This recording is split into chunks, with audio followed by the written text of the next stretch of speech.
Welcome everyone today to Channel 6 News. I'm your meteorologist, Emily Nichols, and today we're doing a special segment on weather tools. Our first weather tool is the most common one, the thermometer. A thermometer measures the air temperature. Most thermometers are closed glass tubes containing liquids such as mercury or alcohol. When the air around the tube heats up, the liquid expands and slowly moves up the tube.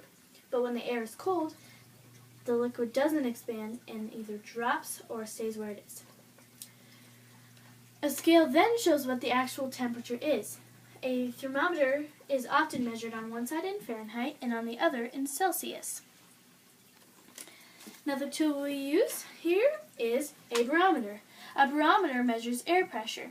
It tells whether or not the pressure is rising or falling. A rising barometer means sunny and dry conditions, while a falling barometer means stormy and wet conditions. It can feel the pressure pressing against it, and that's how it knows whether it'll be sunny or rainy. Another tool we use here is a sling psychrometer. A sling psychrometer measures relative humidity using the cooling effect of evaporation. This is the simplest kind of hydrometer. It has two thermometers hooked together at the top, and only one of the thermometers is normal.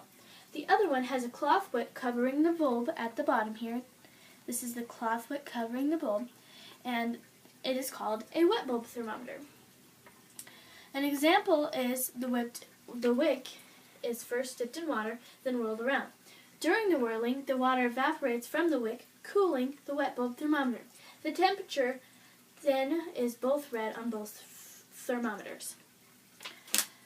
A rain gauge is another tool we use sometimes mostly around April and March. Those are the most rainy months of the year. A rain gauge measures the amount of rain that has fallen over a specific period of time. A standard rain gauge has a tube at the top leading to a measuring tube. The measuring tube can be measured in inches, centimeters, and even millimeters. On a rain gauge, rain is obviously measured directly, whereas sleet, hail, and snow have to melt before they are measured. About 10 inches of snow is equal to 1 inch of rain after it is melted. A wind vane is something we use very often in Casper. A wind vane is an instrument that determines the direction from which the wind is blowing. A common type is fixed to an upright rod, right here, not so tightly so that it's able to move freely and point whichever way the wind is blowing. A large weather vane at an airport is called a wind tee. At airports and landing strips, they have a cone-shaped bag called a wind cone, wind sleeve, or wind sock. To be accurate, a weather vane should be placed well above the ground in a position in which it will not be disturbed by wind deflecting from other objects. This is so that planes will know how hard the wind is blowing so that it may land safely with all the passengers. An anemometer is also something we use very often in Casper because it is very windy. Excuse me. An anemometer measures wind speed. The most common type of anemometer has 3 or 4 cups connected to a vertical rod. As the wind blows, the cups rotate, making the rod spin. Then, the stronger the wind blows, the faster the cups rotate.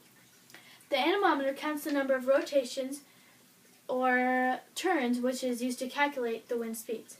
Because wind speeds are not consistent, there are gusts and lulls. Wind speeds usually are overage over a short period of time. Another kind of anemometer is called a hot wire anemometer. It takes advantage of the fact that air cools the heated object when it flies over. That is why a breeze feels so refreshing on a hot day. In a hot wire anemometer, an electrically heated thin wire is placed in the wind. The amount of power needed to keep the wire hot is used to calculate the wind speed. The higher the wind speed, the more power is required to keep the wire to a constant temperature.